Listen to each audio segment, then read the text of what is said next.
continued. The various literary and scriptural sources seem to have culminated in the Ayodhya Mahatmya, composed somewhere in the 12th or 13th century AD. The Ayodhya Mahatmya describes the various holy spots and extols the pilgrimage to the city of Ayodhya as the best means of salvation.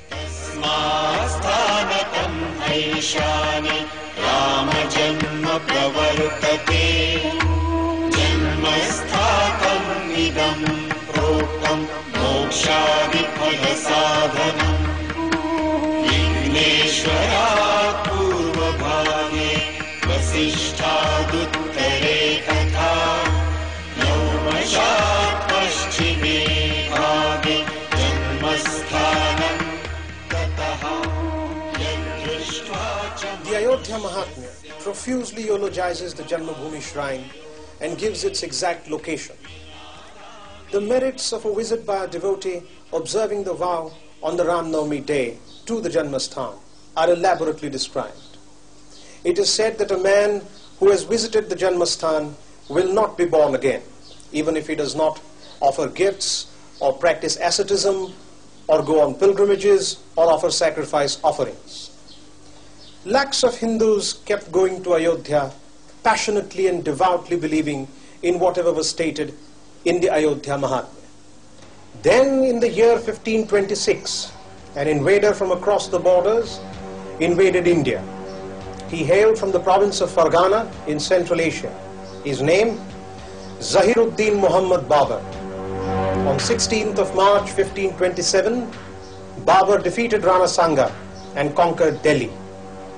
That was the beginning of the Mughal era in India. Soon thereafter, Babur's lieutenant Mir Banki, on Babur's express orders, marched towards Ayodhya.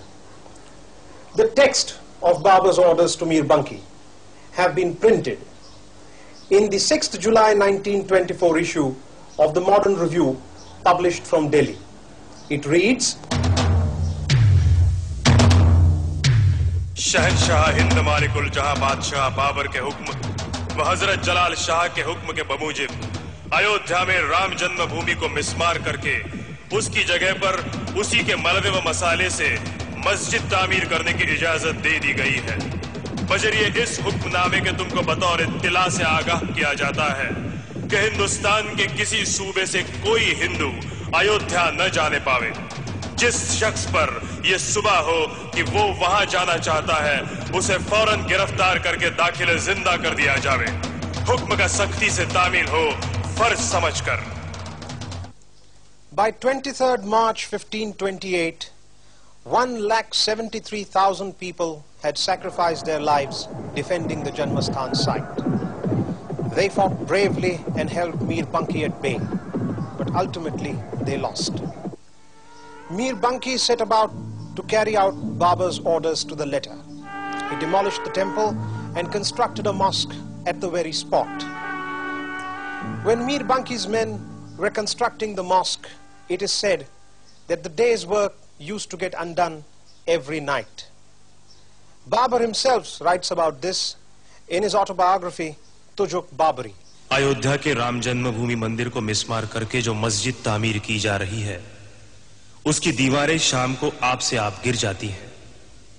इस पर मैंने खुद जाकर सारी बातें अपनी आंखों से देखकर चंद हिंदू औलियाओं फकीरों को बुलाकर यह मसला उनके सामने रखा।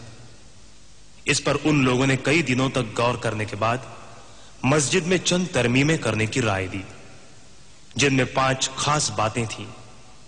यानी मस्जिद का नाम सीता पाक या रसोई रखा जाए, परिक्रमा रहने दी जाए, सदर गुंबद के दरवाजे में लकड़ी लगा दी जाए, मीनारें गिरा दी जाएं और हिंदू महात्माओं को भजन पाठ करने दिया जावे।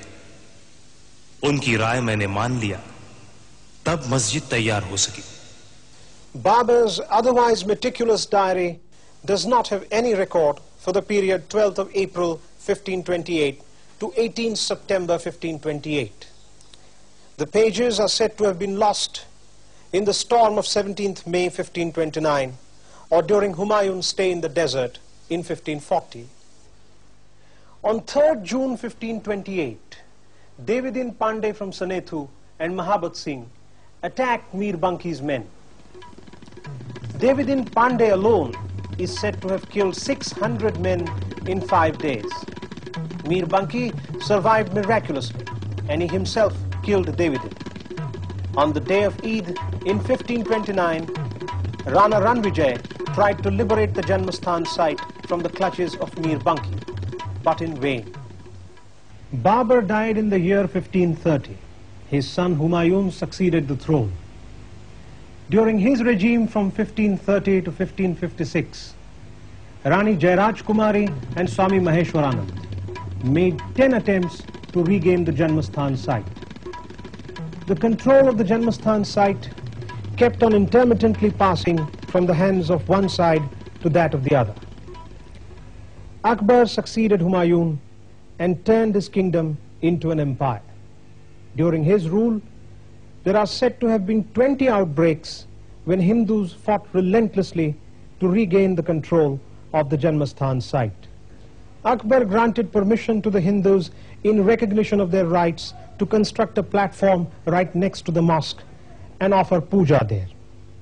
The platform is today known as the Ram Chabutra. Akbar also introduced a silver coin by the name of Ram Taka, with the images of Ram and Sita on either side of it. One of the courtiers of Akbar presented him with a Ramayana in a pictorial form.